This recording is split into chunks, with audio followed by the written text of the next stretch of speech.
On va faire une petite tour du Renegade 500. Petite tournée d'accessoires pour l'instant. Donc ici, il y a un winch.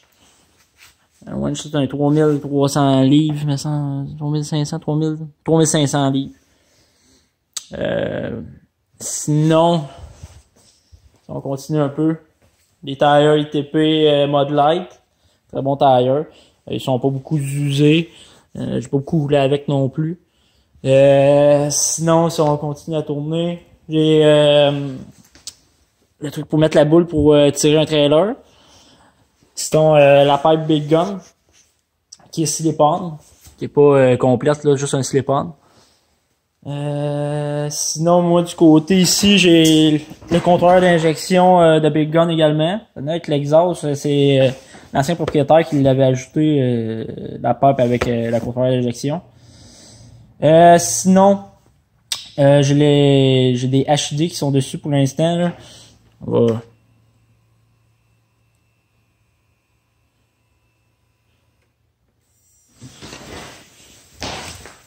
Fait que lumière HID pour les basses. Pour les autres, j'ai une lumière Odell. Je faisais un peu mes expériences en voyant la différence entre les deux, là. Sinon, si on commence suite avec les petits problèmes que j'aurais dessus, comme je le mentionnais à l'annonce, il y avait justement des graphings. Vu qu'il a fait pas mal de montagnes, on trouve un peu des graphings comme ça, un peu sur le 4 roues. Là, vu qu'il est blanc, ça paraît encore plus, par exemple. Là. Donc, la boîte, elle s'incruste un peu, mais c'est nettoyable quand même. Là. Moi, j'ai jamais eu de misère. Là.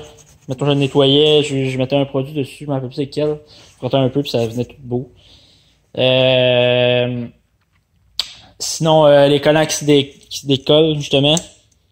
On a les collants Renegade ici, sinon on en a ici aussi, là. C'est sûr que pour un 2011, c'est quand même bien, là, il y a pas tant de collants, fait que ça paraît pas tant. Sinon, je l'ai changé justement il y a pas longtemps, là. Elle est quand même très belle. Justement, je changeais l'huile à peu près aux 600 km.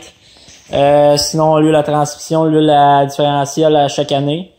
La dernière année, c'est pas moi qui l'ai roulé beaucoup. J'ai roulé quelques fois. Sinon, c'est mon frère qui le roulait pour justement pour pas qu'il reste stallé dans le garage à rien faire. Fait qu'il faisait runner de temps en temps. J'avais plus ou moins de temps.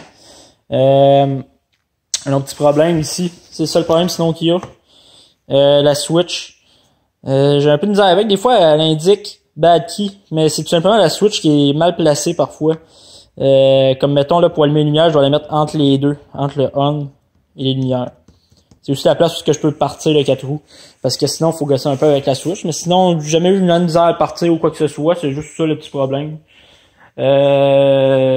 Sinon, je pense qu'on fait pas mal de tours. Moi, j'ai acheté des poignées, des push chauffants. J'ai jamais vraiment utilisé. Je pense que je l'ai pas mentionné non plus dans l'annonce parce que j'ai un peu discuté avec. Fait que, mais si jamais il y a de quoi, il n'y a pas de problème à cause qu'ils sont pas collés, là. Fait qu'on peut les enlever facilement, en mettre d'autres. Il n'y a pas de problème. Fait que, si mettons on part ça rapidement.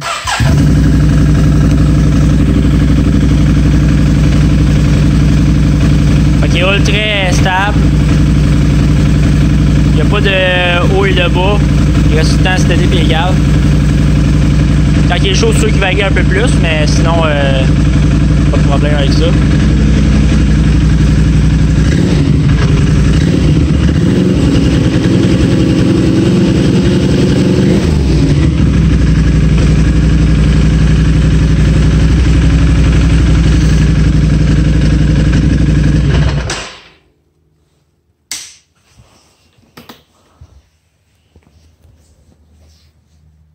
Toujours tanké au super.